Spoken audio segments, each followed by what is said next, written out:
Power outages. 40% of homes and businesses in Newberry are still in the dark tonight. Our Chris English spent the day in Newberry.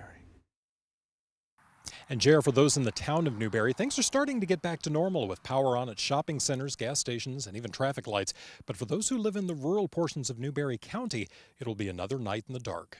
It was very ominous and very scary to be out there at night with, you couldn't see. All you could do was hear was the popping and the snapping and not know which direction they were headed and how they were going to fall. Alyssa Wiedemann says her community in rural Newberry County lost power Friday morning just as the strongest winds from Helene were cutting across the Midlands. This evening, power lines lay across her driveway and she has no idea when power may be restored. Wiedemann says the only thing to do is be patient. I think they're out there doing everything that they can, and we just have to trust in that and just wait it out.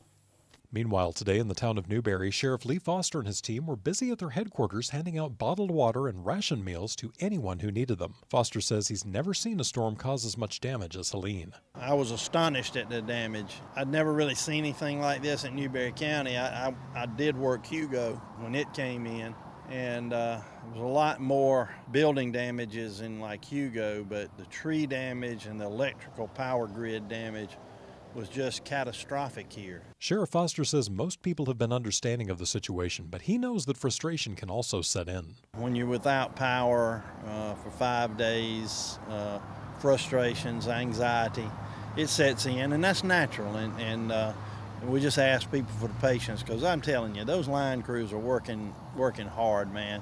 The sheriff has once again placed Newberry County under a curfew until 6 a.m. tomorrow, since large portions of the county are still without power. The curfew will remain in place each evening beginning at 10 until lifted by Sheriff Foster.